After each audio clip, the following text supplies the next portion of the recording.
We've been very privileged today to welcome Dr. Don Huber to the European Parliament to a meeting with our group. He is an emeritus professor at Purdue University in Indiana and has done a tremendous amount of work on GM crops. And we've had a fascinating meeting this morning. Dr. Huber, you have been travelling all around Europe. Yes, I've appreciated the opportunity to share our concerns, but to see the beautiful countries that we've been privileged to visit. And really appreciate the hospitality that's been extended and the willingness to listen to the concerns that I bring to you.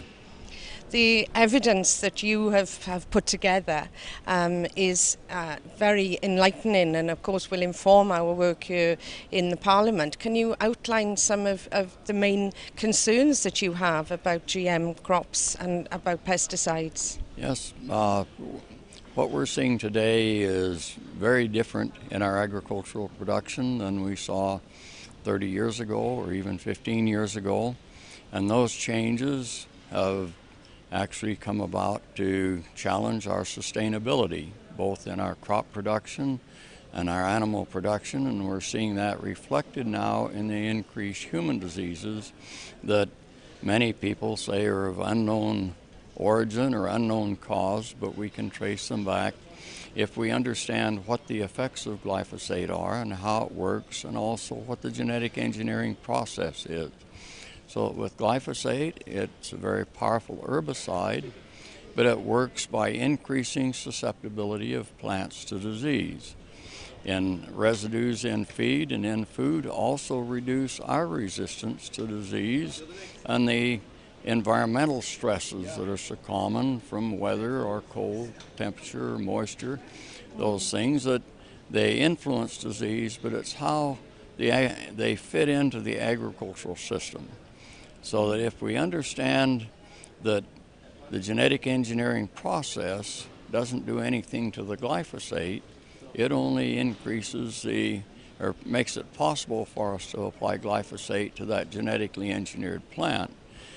But we need to recognize that we still have all of the effects of glyphosate in reducing the availability of nutrients that are required for our health and nutrition, as well as the health of our animals and the health of our plants. We've recently been seeing a great increase in epidemics and severity of disease. Right now we're in our 4th year of major epidemic for Gauss's wilt, a bacterial disease on corn. Very weak pathogen in the past that now is a very serious problem, and also in sudden death syndrome on soybeans caused by fusarium as a soil-borne fungus.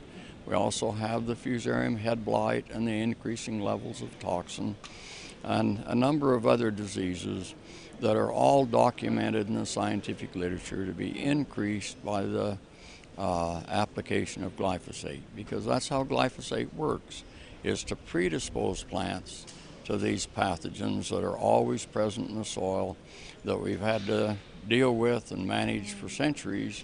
Now they're becoming very serious problems for us because our old management techniques aren't as effective as they used to be. Can I thank you very, very much for sharing all of this information with us this morning. And the presentation is available for anyone who would like to find out more, to have the facts and the figures, to use this information. Then please contact us at the group and we can provide the information to you. Thank you very much. Thank you. All the very best with your work.